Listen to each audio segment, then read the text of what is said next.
this world. What's that you're reading? Ha? Is it a letter, Ingo? Ipinamigay nila sa barangay kanina. It's an application form for a livelihood project. It's a seminar on pig racing. They said you can have your own small piggery.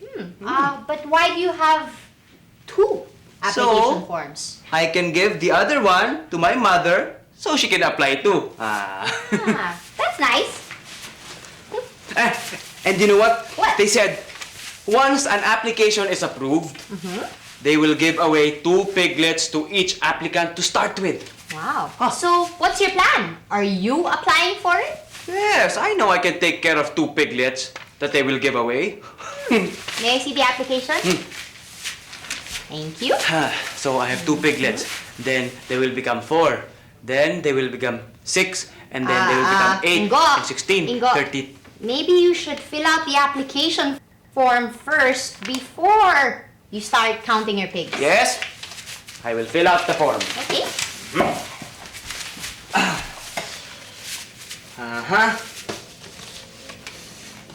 Name. That's me. Yes, that is. Ingo. Wait! I believe it means your full name. Ingo is just your nickname. Pati ba apelido? Yes. Woo! Wait. Be careful when you erase something. Now, to be sure, read the instructions carefully first before you write any information down. It's only a form, Karen. No, Ingo, it's important because it contains all the important information about you. Okay? So, be sure you understand first all the given instructions before you fill it out. It's a good thing I brought another application form. Very good. Now, Let fill me it out see. correctly. Read first. Okay. Alright. Name. Domingo Di Magiba. Very good. Age 18.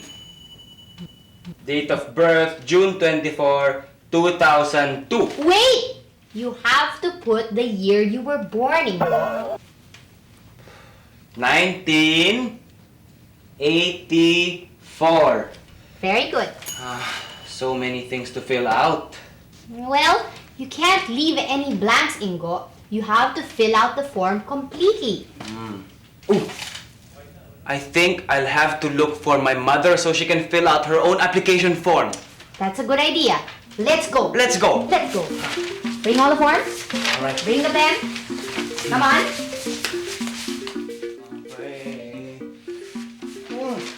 Oh, you look so worried, Ingo. Because she's not yet here. Then let's continue to look for her. We don't have enough time. I have to submit this to the barangay hall before 5 o'clock this afternoon. Your application form. Are you done filling it out? Not yet. Oh, dear. Sige.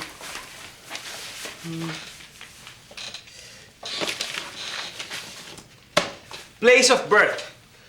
In our house. Oh, wait! You cannot write that down. Your answer is not accurate.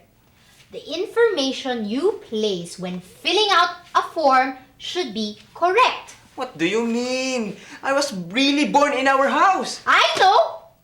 But you have to place the name of the place where you were born in. Like your barrio. Barrio Mapagkawang Gawa. Okay. Let me see. It says here, interests. Interests? Interests. It's what you like to do, like gardening, reading a book. Aha! Taking care of pigs.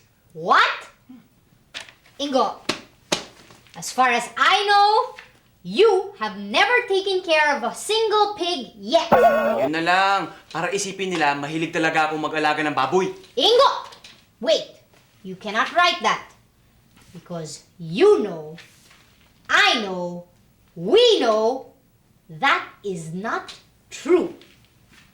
They don't have to know. Wait! It's not right, Ingo. You have to be honest when filling out a form. Oh, don't you think I should impress them? They don't need to be impressed. All they have to know is the correct information about you. I'm sorry. Well, But I love to play the guitar.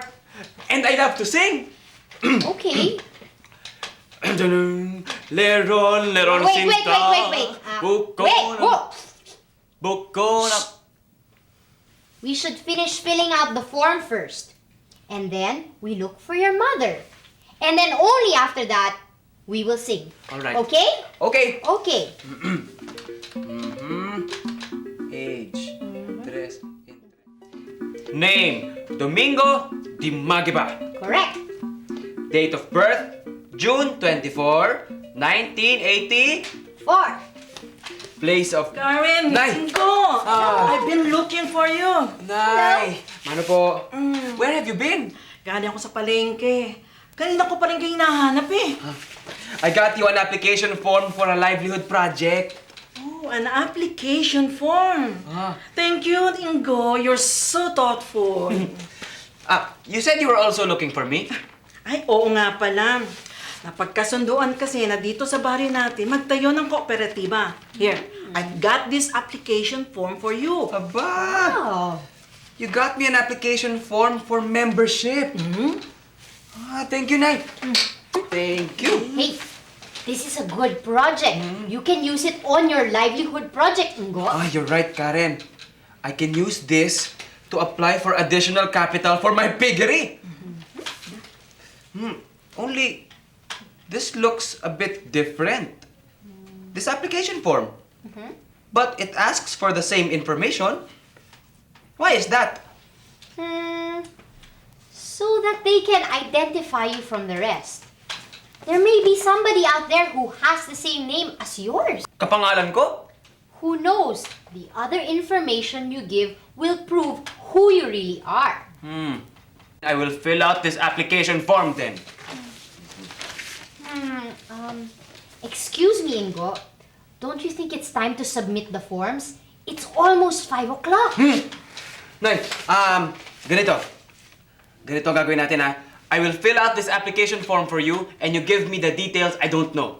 Abay, sige. Nakalimutan ko ating salamin ko eh. No, it's alright. Name, Domingo... No.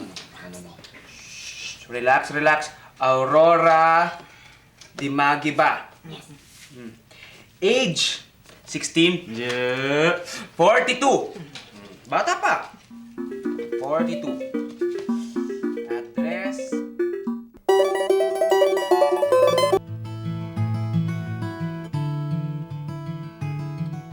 You know what? Since we got back, you've been very quiet. What are you thinking? I was just thinking about that application form. What about that?